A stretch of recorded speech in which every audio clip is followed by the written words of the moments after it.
호스피스 병동 환자들의 마지막 순간을 담은 다큐멘터리 영화 목숨에는 사는 게 좋은 걸 잊은 당신에게 라는 부제가 달려 있습니다. 우리는 자주 일상의 소중함을 잊곤 합니다. 죽음은 삶의 일부분이지만 우린 그걸 떼어놓고 생각하곤 하죠.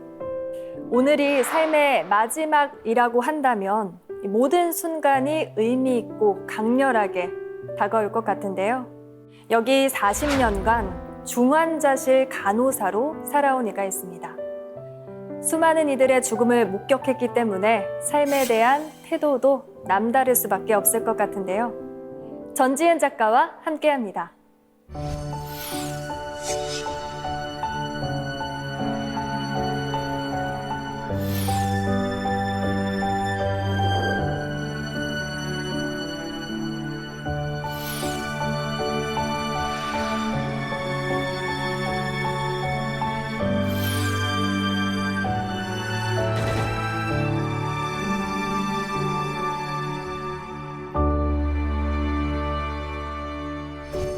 네, 반갑습니다.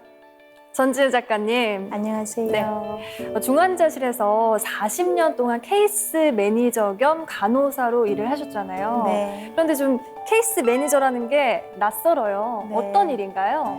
네, 케이스 매니저는요, 임상을 바탕으로 해서 환자들이 들어오시면 인터뷰를 해서 그 환자가 필요한 것이 뭔가를 알고 전인적인 간호를 할 수 있도록 도와주는 역할을 하는 상담사 겸 임상 간호사입니다.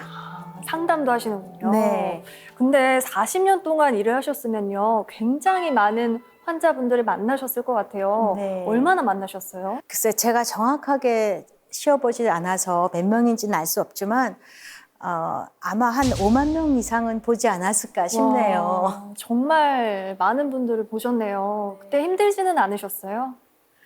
글쎄요, 중환자실이라는 게 생과 사의 갈림길에 있는 곳이기 때문에 그렇게 가볍지는 않았어요. 가볍지는 않았지만 그래도 누군가는 해야 될 일이고 어떻게 생각하면 저에게 맡겨진 어떤 소명 같은 그런 것들이 있었기 때문에 아주 감사하면서 그 시간을 지냈던 것 같습니다. 네. 40여 년간 수많은 사람들을 떠나보내신 이 간호사님의 눈으로 바라보는 삶의 의미를 들어보는 시간을 갖도록 하겠습니다. 강연 부탁드립니다. 네, 시작해 보겠습니다.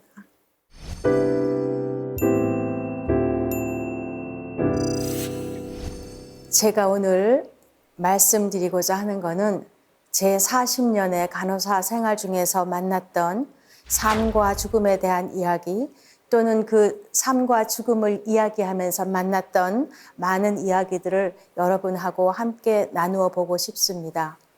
제 원래 이름은 최지은이었고요. 제가 1984년 남편을 따라서 미국으로 갔습니다. 그래서 미국의 현지법에 따라서 남편 성을 따라서 전지은으로 지금까지 쭉 살고 있습니다. 40여 년 미국에서 간호사 생활을 했는데요. 그중에서 30년을 제가 중환자실에서 근무를 했었습니다. 중환자실에 임상 간호사로 20년쯤 근무를 했고요. 11년 동안 중환자실에 케이스 매니저로 일을 했습니다.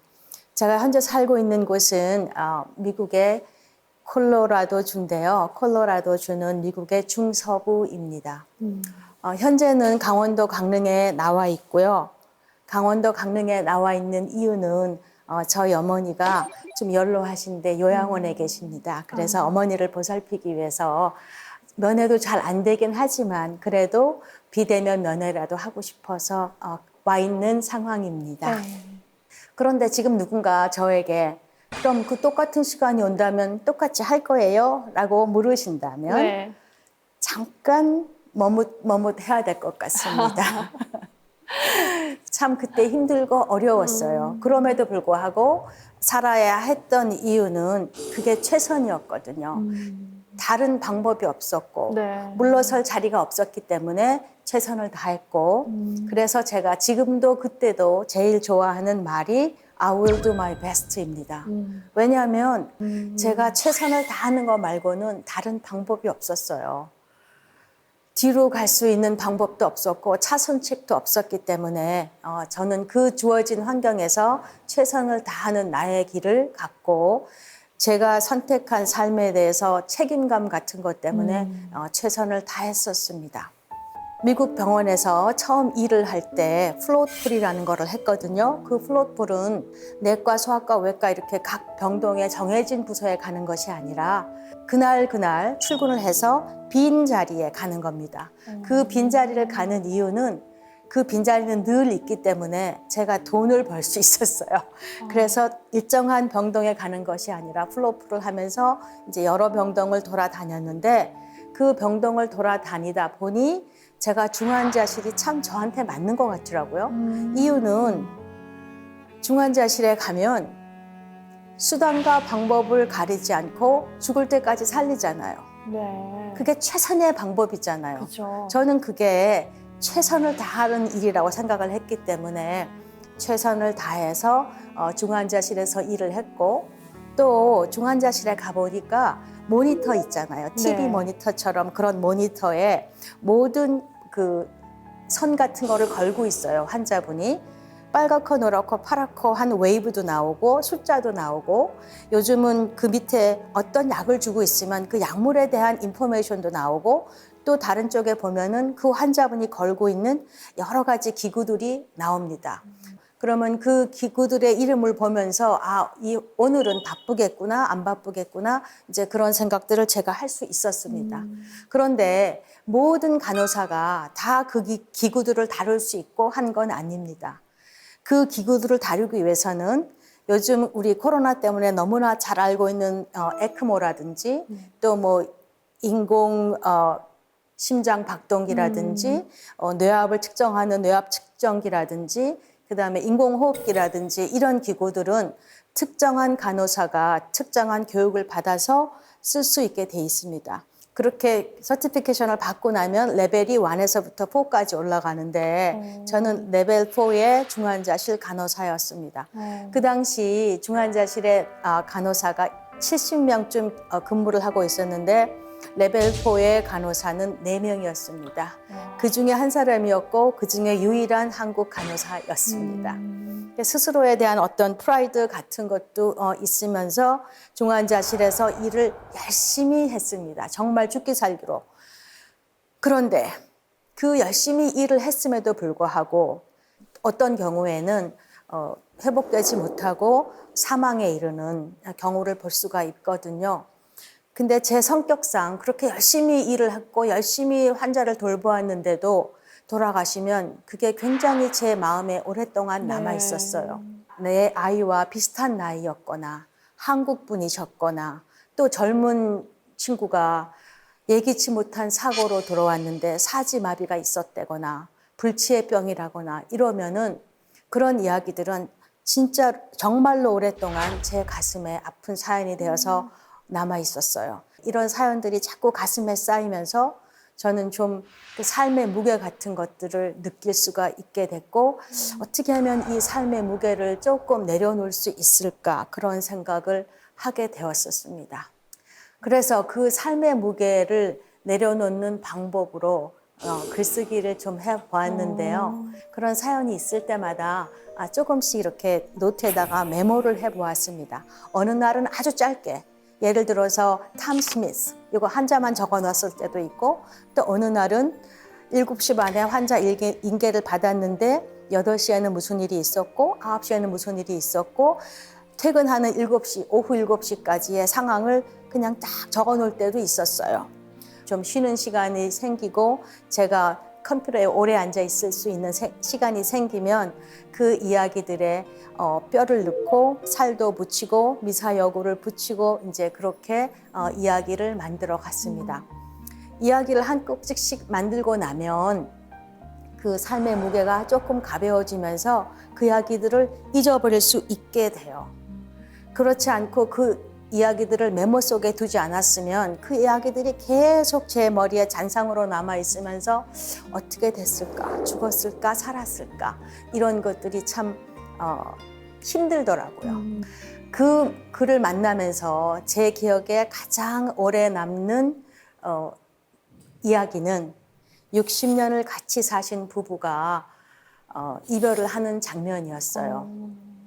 할머니가 유방암이셨는데요. 유방암이 깊어져서 복강까지 암이 퍼졌습니다. 그래서 할머니는 사실 암이 복강까지 퍼진 거를 아시고 더 이상 치료를 하고 싶어 하지 않으셨는데 60년을 같이 사신 할아버지께서 너무나 간곡하게 그래도 끝까지 해봐야 되지 않냐고 그렇게 말씀을 하시니까 하는 수 없이 이제 복강 수술을 하시기로 결정을 했고 수술을 하고 난 다음에 중환자실로 들어오셨어요. 네. 큰 수술이었고 또 합병증이 생길까 이런 거를 염려해서 들어오셨는데 생각보다 빨리 회복이 되시고 얼마 안 돼서 자가호흡도 돌아오시고 의식도 돌아오시고 네. 그러니까 할아버지도 그렇고 가족들도 그렇고 보라고 이제 잘 하지 않았냐고 그래서 저희들도 잘 돼 가고 있나 보다라고 생각을 했는데 바로 다음 날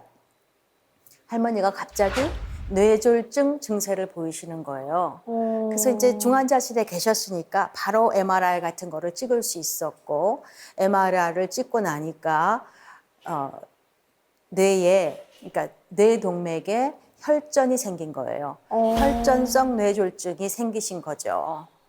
그런 경우에 보통 혈전성 뇌졸중인 경우에는 혈전 용해제를 쓰면 증상이 금방 좋아지기는 해요. 네. 근데 할머니 같은 경우에는 그걸 쓸 수가 없었어요. 왜냐하면 대수술을 하고 계셨기 때문에 혈전 용해제를 쓰면 수술 부위에서 동시에 출혈이 일어납니다. 그러면 대출혈을 가지고 올 수 있기 때문에 출혈로 인한 사망이 금방 오게 되거든요. 그래서 절대로 금기하는 약 중에 하나입니다. 네. 그러다 보니 그 약을 쓸 수가 없었고 그렇다면 이 상황에서 다시 할머니의 생명을 연장하기 위한 인공호흡기를 쓸 것인가 안 쓸 것인가를 결정을 해야 됩니다. 그때 제가 해야 되는 역할이 있는 거죠. 네. 제가 이제 모두 다 불러 모읍니다. 할아버지, 가족, 주치의, 수술의 다 모아서 상황이 지금 이렇습니다. 할머니가 아주 위중한 상태이신데 우리가 인공호흡기를 다시 걸을 건지 아니면 할머니가 편하게 가실 수 있도록 해드릴 건지를 결정을 해야 됩니다. 라고 얘기를 하지요. 그랬더니 그제서야 할아버지께서 우리가 이렇게 애써 봤는데 할머니가 원래 원하던 대로 보내드려야 되지 않겠느냐고 말씀을 하시더라고요. 그래서 이제 더 이상 연명치료는 하지 않고 호스피스 케어로 보내드리기로 결정을 했어요. 그러고 딱 나니까 할아버지께서 바로 가슴이 아프다고 얘기를 하시면서 흉통을 호소하시는 거예요. 네. 그러니까 일종의 심근경색증인데 아이고. 심장상심증후군이라고 하는 우리 왜 젊은 친구들이 심한 이별을 하고 나면 가슴이 에이는 듯한 통증이 있다고 얘기를 하잖아요. 네. 그런 거랑 비슷하게 할아버지가 가슴을 막 이렇게 부여잡고 아파하시더라고요. 그래서 이렇게 이제 또 할머니와 할아버지가 동시에 환자가 되신 거죠. 그때 할아버지가 그래도 나는 당신이 살았으면 좋겠어 라고 할머니한테 말씀을 하시는 거예요. 이 할아버지가 60년을 해로하시면서도 아직도 그 남아있는 사랑이 있어서 아직도 그 애틋한 정이 있어서 할머니 가시는 거를 아쉬워하면서 이래야 되나 그런 생각이 들었었어요. 그래서 할머니 할아버지는 호스피스에 가셨고 2시간 간격으로 돌아가셨습니다. 같이 돌아가신 거죠. 그래서 그분들의 사랑, 그분들의 이별 이런 것들을 보면서 참 너무나 안타까웠다라는 생각을 했어요. 그런데 그 할아버지께서 하셨던 그래도 당신이 살았으면 좋겠다라는 의미에서 그 그래도라는 단어에는 많은 의미를 내포하고 있어요. 병원비 같은 것 때문에 경제적으로 많은 부담이 될 수 있잖아요. 네. 그래도 당신이 살았으면 좋겠다. 또 혹은 말기 암 환자가 돼서 항암 치료를 한다든지 방사선 치료를 한다든지 그러면 아주 몸도 많이 상하고 탈모가 오기도 하고 그래도 그렇게 몸의 상태가 나빠지는데도 불구하고 그래도 살았으면 좋겠다라고 얘기를 하시고 또 주치의가 살가망이 없다고 그렇게 여러 번 얘기를 하셨는데 그래도 불구하고 살았으면 좋겠다는 것은 그 이면에는 결과적으로는 모든 사람이 다 죽죠. 네. 언젠가는 죽습니다. 나도 죽고 너도 죽고 여러분 모두 죽습니다. 안 죽는 사람 있으면 나와보세요. 없어요. 그렇죠? 네. 그래서 모든 삶의 끝은 죽음입니다. 어떻게 생각하면 우리는 처음에 날 때부터 사망 선고를 받고 나왔는지도 모릅니다. 그 시간이 다를 것뿐이지 언젠가는 죽습니다. 그래서 죽음 자체는 팩트라고 생각을 합니다. 그게 사실이라면 우리가 죽음을 멀리 회피하고 기피하고 해야 될 것이 아니라 꺼내서 마주하고 쳐다보고 어떻게 하면 이 죽음에 대해서 잘 처리할 수 있을까 하는 거를 생각해 봐야 될 것 같습니다. 저는 개인적인 사견이긴 하지만 죽음 자체는 평온이라고 생각을 합니다. 죽은 사람의 얼굴을 보신 적이 있는지 모르시겠지만 죽으면 죽음과 동시에 모든 것을 다 놓기 때문에 고통과 아픔 속에 있던 것들을 다 놓고 망자는 그 순간에 편해집니다. 망자는 편해졌는데 남아있는 우리들은 망자의 누구잖아요. 사랑하는 사람이거나 지인이거나 가족이거나 친구거나 그 남아있는 사람들이 아파지고 불편해지고 고통스럽고 슬퍼지고 그렇게 되는 거죠. 남아있는 우리들이 그 힘듦과 고통과 아픔을 조금 덜어내기 위해서는 저는 망자가 살아있을 때 그 망자의 사랑하는 사람들을 다 모아놓고 연습을 좀 해야 한다고 생각합니다. 제 동료 중에 아주 친한 친구가 하나 있었는데요. 그 친구는 50년 동안 저희 병원에서 일을 했었습니다. 저처럼 케이스 매니저였는데 저희들은 병원에서 근무를 하기 때문에 항상 그 1년에 한 번씩 하는 정기 검진을 받아야 됩니다. 그래서 그 친구도 이제 어느 날 정기 검진을 받았어요. 근데 정기 검진을 받았는데 의사가 다시 불렀대요. 왜? 그랬더니 그 혈액 검사 중에서 암 수치가 조금 높아졌다는 거예요. 혈액 소견상 암 수치가 약간 높은 것 같은데 정밀 검사를 해봐야겠어. 그래서 이제 가서 정밀 검사를 했어요. 그랬더니 그 정밀 검사에서도 역시 그 암 수치가 조금 나왔다고. 그래서 이제 암 전문의한테 옮겨갔고 거기서 다시 CT 찍고 MRI 찍고 뭐 거의 전신을 다 그렇게 했어요. 했더니 대장 안에 혹이 이만한 게 발견된 거예요. 아니 혹이 그렇게 클 동안 너는 왜 몰랐니? 그랬더니 약간 불편했대요. 별 문제가 아니라고 생각했고 이것도 일종의 노화 현상이라고 생각을 해서 자기는 뭐 별 문제가 없다고 생각을 했다고. 그래서 바로 그 대장 내시경을 해서 조직을 뜯어냈고 조직 검사를 했습니다. 조직 검사의 결과는 대장암 말기. 퇴직을 해서 집에 있다는 거를 알고 항암 치료를 시작을 했다는 소식을 듣고 저희들이 이제 문병을 갔어요. 5명이서 문병을 갔는데 그 친구가 노란 장미를 너무 좋아해요. 그래서 노란 장미를 이만큼 사가지고 이제 문병을 갔는데 아픈 친구가 있으니까 다른 얘기 별거 안 하고 그냥 아주 우스운 얘기, 병원에 떠도는 가십 같은 거 있잖아요. 아, 그 의사가 그랬대, 뭐 그 간호사가 그랬대, 이런 가십 같은 걸 하면서 막 깔깔 웃고 이제 재밌게 했어요. 근데 그 재밌게 얘기하는 중간에 제 친구가, 그 동료가 잠깐만 기다려보라고, 내가 니네들한테 할 얘기가 있다고. 그래서 아 그래? 무슨 얘기지? 그랬더니 한참 생각을 하더니 나는 내 전 재산을 우리 병원에 기부하기로 했어. 5명이 동시에 뭐? What? 이렇게 얘기를 했습니다. 아니 그 돈이면 네 딸하고 아들이 얼마나 평생을 편안하게 살 수 있을 텐데 그 전 재산을 왜 병원에 기부를 해? 그렇게 얘기를 했더니 50년 일을 하면서 병원으로부터 받은 혜택이 너무 많았고 자기가 케이스 매니저를 하면서 보니까 재정적으로 어려운 사람이 너무 많더래요. 나는 해봤기 때문에 이 너무나 어렵고 힘든 사람을 조금 도와주어야 되겠다는 생각을 하게 됐고 그 생각을 아주 예전에 했기 때문에 아들과 딸이 어렸을 때부터 그 얘기를 했대요. 너네 인생은 너네 거다. 엄마는 죽으면 모든 재산을 기부한다. 그러니까 너네는 잘 준비를 하라 이런 얘기를 했다고 해요. 자기 개인 변호사와 병원의 법무팀하고 모든 서류가 다 끝나서 자기가 사인을 하고 나면 그 다음에는 더 이상 항암 치료를 하지 않고 호스피스 케어로 가겠다고 얘기를 하더라고요. 그럴 때 저는 그런 생각을 했어요. 이 친구가 아들과 딸과 같이 그 전에 얘기를 해보지 않았더라면 이 아들, 딸이 얼마나 갈등이 많았겠어요. 우리 엄마가 정말로 이 전 재산을 병원에다가 준다고 했는데 이게 진짜인지 아닌지 정말인지 아닌지를 잘 모를 거 아니에요. 그리고 죽음이 목전에 왔는데 여명이 얼마 안 남았다는 걸 아는 그 상황에서 전 재산을 다 병원에 들여라.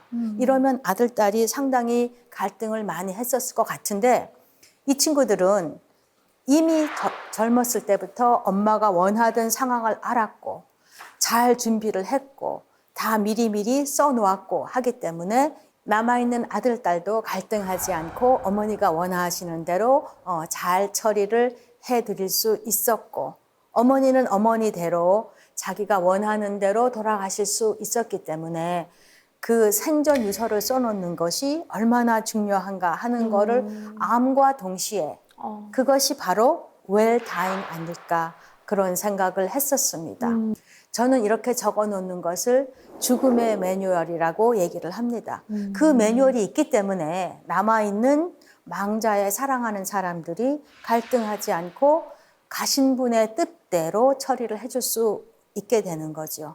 죽음의 매뉴얼은 조금의 연습이 필요합니다. 어느 날 갑자기 앉아서 연습해보자 해서 되는 것은 아니고 가족들이 사랑하는 가족들이 옆에 있는 남편이 자식과 아들과 딸들이 같이 앉아서 진지하게 만약에 내가 죽으면 우리들 중에서 남아있는 이런 것들은 어떤 방법으로 했으면 좋지 않겠느냐 라고 얘기를 해주면 남아있는 사람이 잘 처리를 할 수 있게 되는 거죠.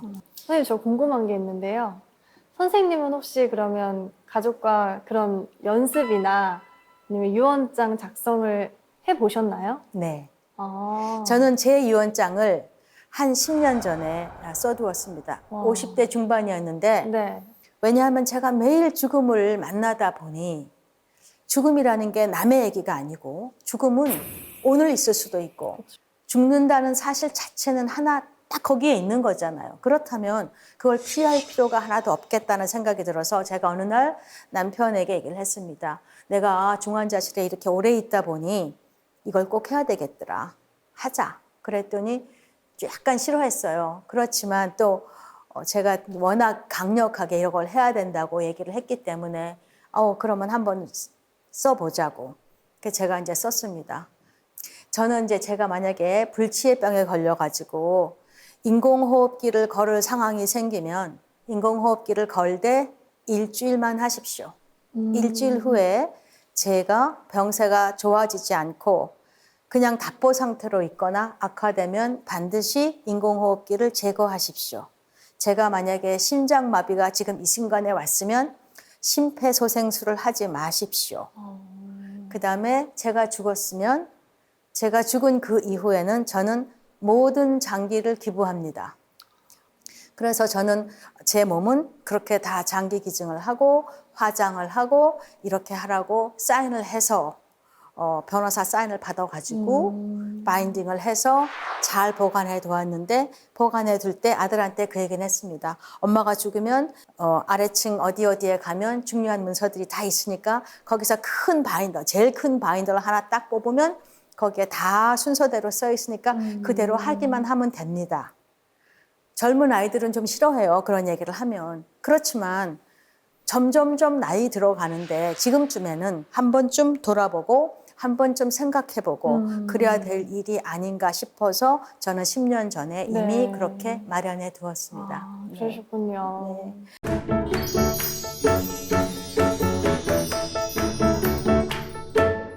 이쯤에서 제가 한국 할머니 한 분 얘기를 좀 해야 되겠어요. 이 한국 할머니는 사실은 제 환자는 아니었어요. 제 환자는 아니었고 안병동에 계시는 분이었는데요.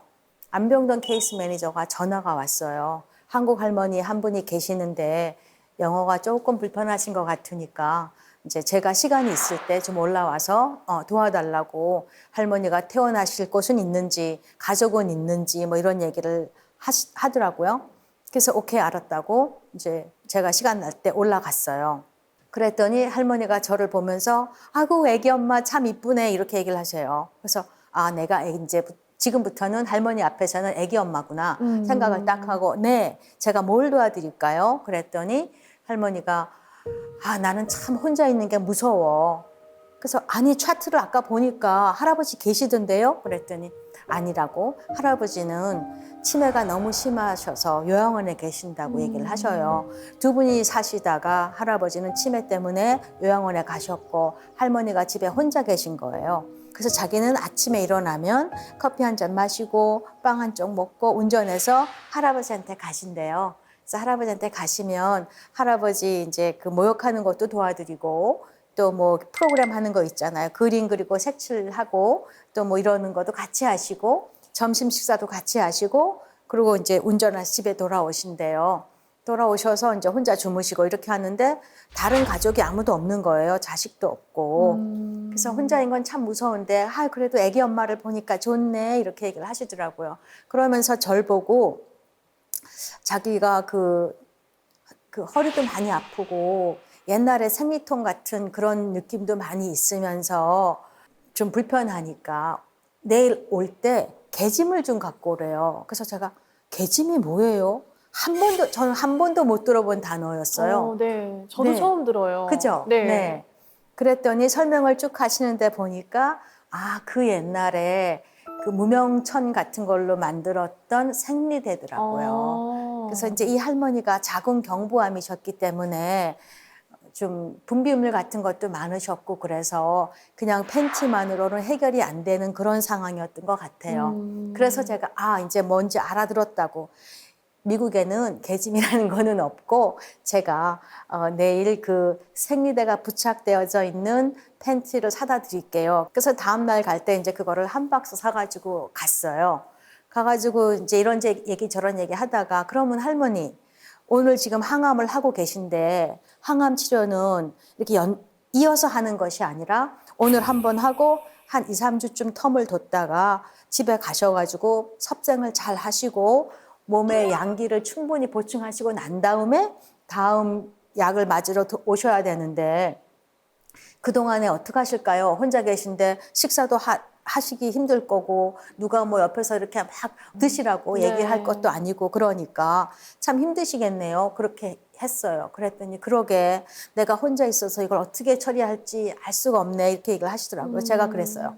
아 그러면 할머니 그 할아버지 계신 요양원에 가시면 어때요? 그럼 요양원에 같이 계시니까 매일 할아버지도 볼 수 있죠. 삼시세끼 해결되죠. 필요하면 수액도 맞을 수 있죠. 다음번 그 주사 맞을 때까지 거기서 섭생을 하시고 계시다가 영양도 좀 보충하시고 그리고 다음 주사 맞을 때 들어오시면 되겠네요. 네. 다음 항암을 할 때 들어오시면 되겠네요. 라고 얘기를 했어요. 그랬더니 그렇지 맞아 그게 있었네. 아 좋은 생각이야. 그렇게 얘기하면서 아 애기 엄마가 참 좋은 생각을 했어. 그러셨어요.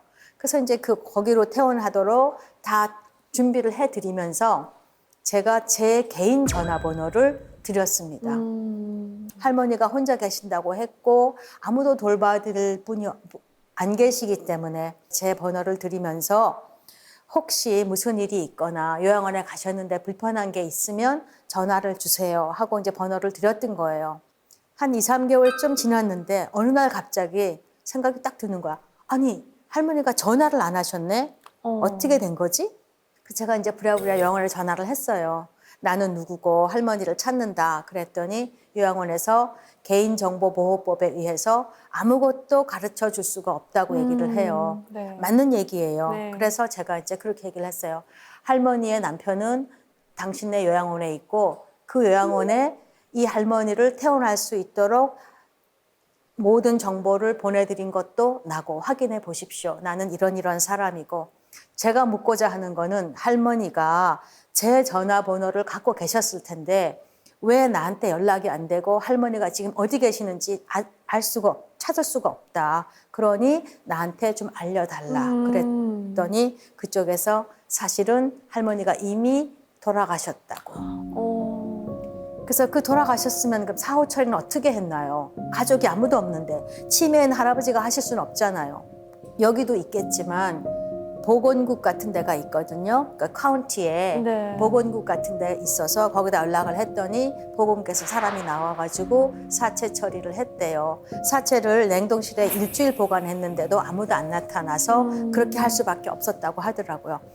화장을 해서 쟤는 뿌렸고 그 집은 팔아서 다 이제 공매 처분을 한 거죠. 해서 남은 돈은 할아버지의 통장에 넣어드려서 할아버지가 이제 병원비 이런 걸로 쓰실 수 있도록 해놓았다고 얘기를 하더라고요. 그때 제가 그 생각을 했어요.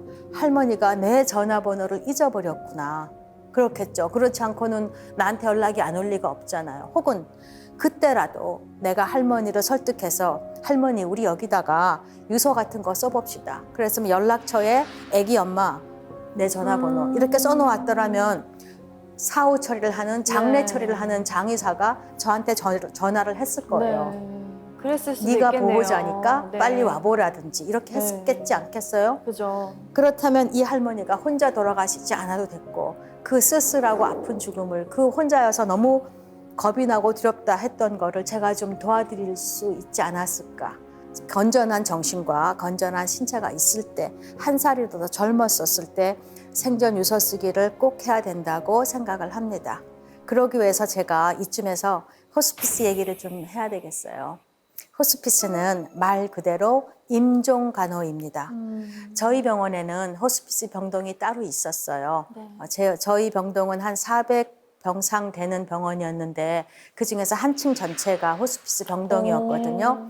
근데 거기 저희 병원의 얘기를 좀 하자면 그 병동 전체는 호스피스 병동이면서 병실 하나하나가 전부 다 1인실이고 침상의 침구나 벽지 이런 거는 전부 파스텔 톤으로 해서 좀 부드럽고 따뜻하게 그렇게 해놓고 또 항상 음악도 흐르게 해놓고 음악은 뭐 클래식도 좋고 만약에 환자분이 들어오셨는데 그 환자분이 락을 좋아한다든지 컨트리를 좋아한다든지 그러면 그 기호에 따라서 음악을 바꿔드릴 수도 있고요. 네. 만약에 한국 분이셨다고 하면 요즘 유행하는 뭐 BTS나 아니면 요즘 아주 핫한 뭐 트롯이나 그런 네. 것도 괜찮겠죠. 그래서 음악을 항상 틀어드리고요.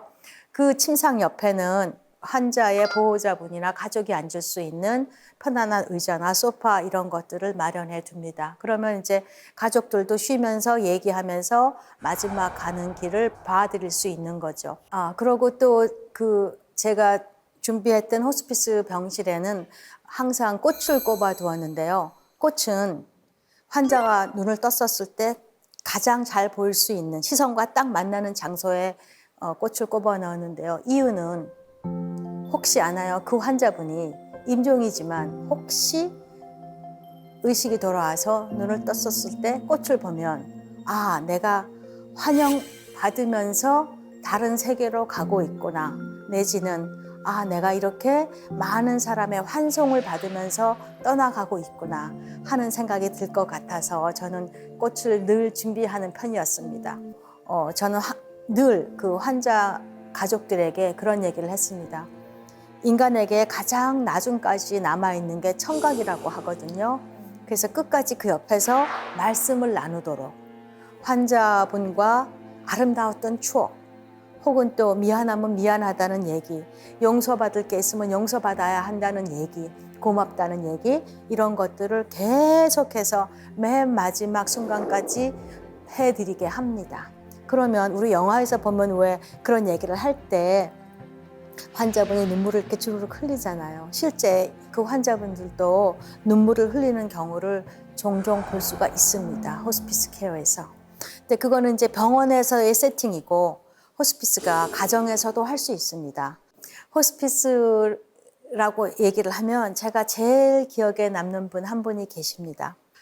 저희 동네에 한국 수녀님이 몇 분 계신데요. 거기 근처에 수녀원이 큰 게 있어요. 네. 그래서 한국 수녀님이 3분 계신데 그중에 한 수녀님이셨어요. 최르타시아라는 분이셨는데 그 수녀님이 저랑 굉장히 가까웠어요. 저희 집에 와서 식사도 자주 하시고 우리 엄마가 오시면 우리 엄마를 당신의 언니처럼 생각해서 모시고 다니시기도 하고 네. 성당에 무슨 일이 있으면 와서 도와주시기도 하고 맨날 우리 글라라 우리 글라라 제가 영세명이 글라라예요. 그래서 이제 우리 글라라 하면서 참 이뻐라 하셨는데 어느 날 식사 대접을 하러 이제 그 레스토랑에 갔어요. 근데 식사를 잘 못 하시는 거예요. 얼굴도 이렇게 약간 좀 까맣게 됐다고 해야 되나? 색깔도 좀 변하시고. 그래서 제가 그랬어요. 아니 수녀님 얼굴이 왜 그래요? 그랬더니 있잖아. 내가 신장 기능이 5%밖에 안 남았대. 5%요? 예, 5%. 네. 그래서 예? 무슨 소리예요? 그랬더니 몰라 나도. 그래서 내가 그래요? 저도 이제 거기서 상대방이 아무렇지도 않게 얘기를 했기 때문에 저도 아무렇지도 않게 그래요? 그러면 내일 가서 여기다 관 끼고 투석해야죠. 그랬더니 그러니까 살짝 웃으시면서 그런 건 안 해. 그래서 제가 너무 놀래가지고 그런 걸 왜 안 하시냐고 그랬더니 하느님께서 주신 이 한 몸을 70년 이상 썼는데 더 이상 내가 뭐 바랄 게 있어서 그걸 하겠냐고. 그래서 제가 그랬어요. 아니 5%밖에 안 남았으면 이제 금방 3% 남을 거고 이제 금방 전혀 안 남을 거고 그러면 전혀 그 순환기 계통에 문제가 생겨서 소변이 안 나오는 상태가 되거든요. 그럼 온 전신이 다 부어요. 부종이 심해지거든요. 그럴 텐데 어떻게 하실래요? 그랬더니 괜찮아. 나는 오늘 벌써 호스피스 사인을 했어. 그래서 제가 너무 그게 안타까워서 집에 와서 이제 남편한테 얘기를 했어요. 그랬더니 남편이 절대로 안 된대요. 우리 둘이 쫓아가서 수녀님을 설득해서 빨리 투석을 하도록 하자. 그래서 제가 그랬어요. 수녀님이 하시고 싶은 대로 해드리는 것이 우리가 수녀님을 가장 잘 도와드리는 방법이다. 그래서 이제 설득을 하고 뭐 또 다른 친구들하고도 얘기를 하고 그래서 수녀님이 아프시다는 거를 다 알지만 우리 아무도 그분에게 아프니까 이래야 돼요 저래야 돼요 얘기를 안 했고 항상 늘 모시고 다니면서 예전과 똑같이 식사 대접도 하고 성당에서 일이 있으면 모시고 와서 같이 놀기도 하고 뭐 저희 집에 그 파티가 있으면 초대해서 음식을 대접하기도 하고 그렇게 하다가 한 6개월쯤 그런 상황이 지나고 난 다음에 계속 점진적으로 나빠지셨어요. 그럴 때 저는 강릉에서 저희 어머니가 아프셔가지고 와야 될 상황이 됐어요. 그래서 제가 이제 가서 뵈면서 그랬어요. 수녀님, 제가 없으니까 돌아가시면 안 돼요.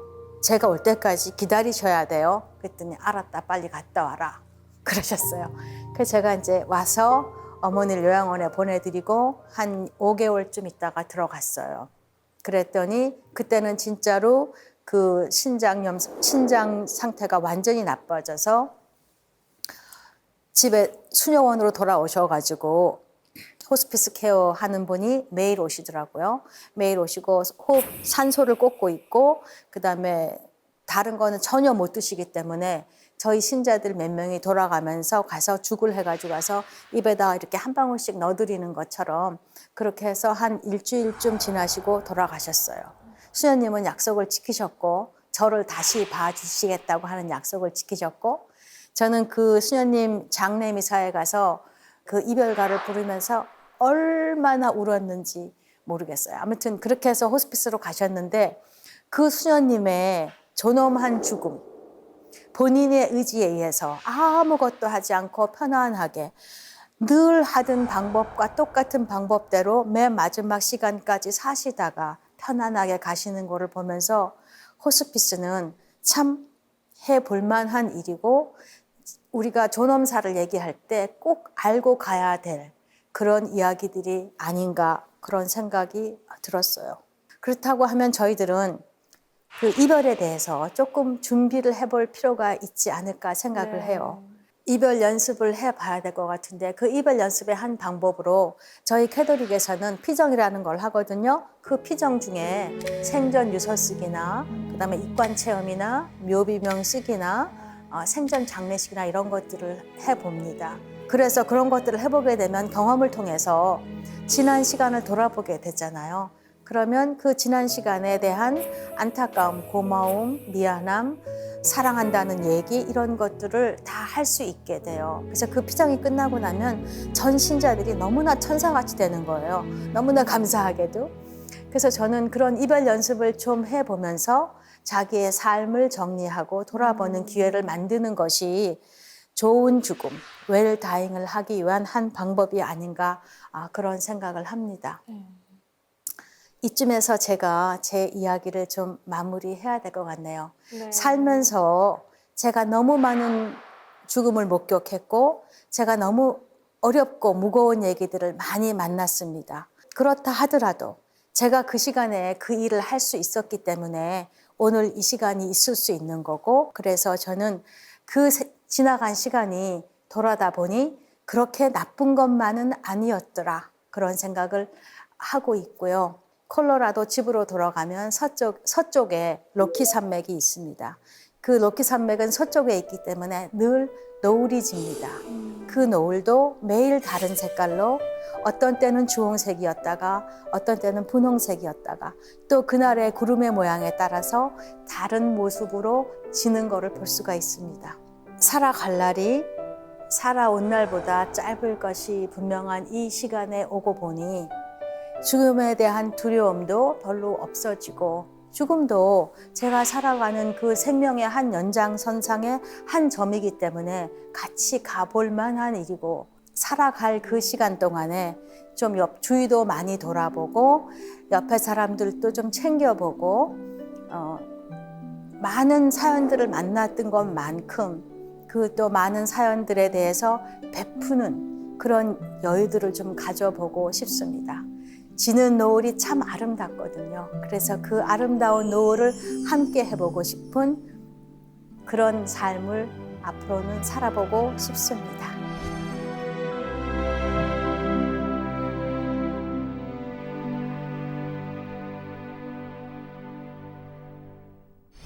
네, 오늘 강연 정말 잘 들었습니다. 감사합니다. 선생님께서 이 죽음도 삶의 일부분, 한 점이다 이렇게 표현을 해주시니까 앞으로 좀 죽음에 대해서도 받아들이고 다시 한번 생각해 봐야겠다 하는 그런 생각이 들더라고요. 네, 참 좋은 시간이었습니다.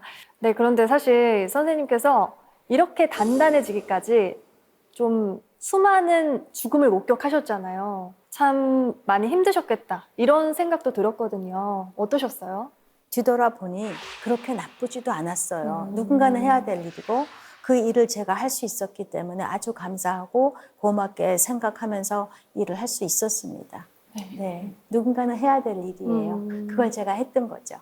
네, 선생님 말씀하시는 거 들어보니까요.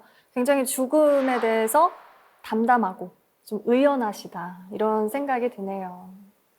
근데 아무래도 중환자실에 계시면 계속 죽음을 목격을 하시잖아요. 그러면 남은 가족분들이 굉장히 힘들어 하실 텐데 그때 어떤 말로 주로 위로 좀 건네시는지도 좀 궁금하거든요. 근데 그 위로를 건넨다는 게 사실은 어떤 말이 필요 없을 때도 있어요. 그분들의 말만 들어주는 경청이 가장 좋은 답일 때도 있고요.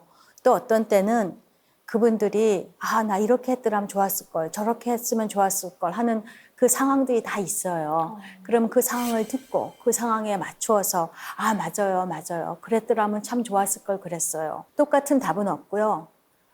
케이스마다 그 상황에 맞추어서 제가 그분들의 말에 동의해드리고 그게 맞는 말인 것 같아요 라고 수긍을 해드리면 그게 가장 큰 위로가 되는 것 같습니다. 네, 선생님 간호사이시기도 하지만 사실 작가로 등단하셨잖아요. 네. 어떤 글을 쓰셨고 앞으로는 어떤 글을 쓸 계획이신지도 좀 궁금하거든요. 네, 사실 제 글쓰기는 좀 어렸을 때부터 트레이닝이 돼 있었습니다. 초등학교 5학년 때 어린이라는 잡지에서 글을 모집 공모를 했는데 전국 대회였어요. 거기에다가 제가 글을 냈는데 장원이었습니다. 이제 그거 장원을 우와. 받고 오니 네. 강원도 강릉에서 조그만 시골 학교에서 장원을 받으니까 사람들이 다 그러는 거예요. 아버지를 닮아서 글을 잘 쓴대요. 사실 저는 아버지가 기억이 없거든요. 저희 아버지는 일찍이 돌아가셨는데 네. 시인이셨어요. 아, 그러셨군요. 네, 그래서 아마 사람들이 재능이 있다고 얘기를 하니까 아, 진짜 그런가? 그래서 이제 글쓰기를 시작했고 중고등학교를 다니면서 문예부에 계속 있었고 뭐 실기대회에 나가서 상을 많이 받았습니다. 원래 글을 좀 잘 쓰셨었군요. 원래 글을 잘 썼는지는 모르겠지만 글을 쓰는 그 습관, 트레이닝은 네. 조금 돼 있었습니다. 네. 뭐를 하더라도 메모를 하는 습관. 저는 일기는 매일 안 써요.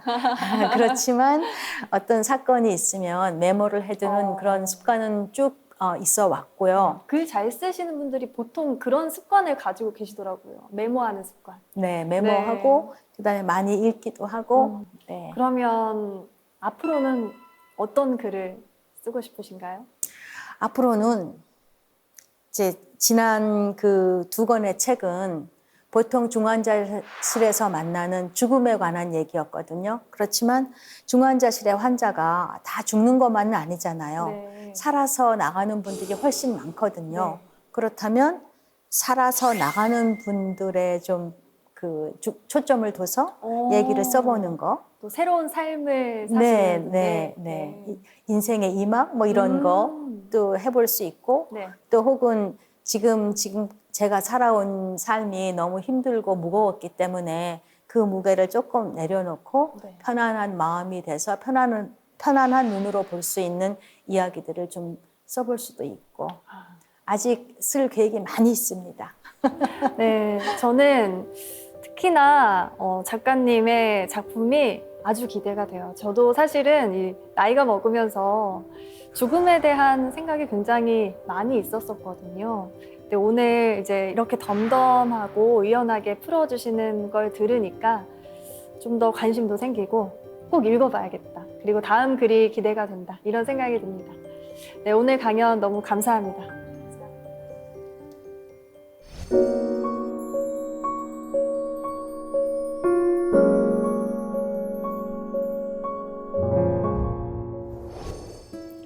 미안하다, 고맙다, 사랑한다. 40년 동안 중환자실에서 수많은 삶과 죽음을 목격했던 간호사가 이 생의 마지막 순간에 가장 많이 들은 말이라고 합니다. 리빙 윌, 생전 유언장이 삶을 보다 아름답게 이끌어줄 수 있지 않을까 생각하는 시간이 되었습니다. 사색의 공동체 스미다. 저희는 다음 시간에 다시 찾아오겠습니다.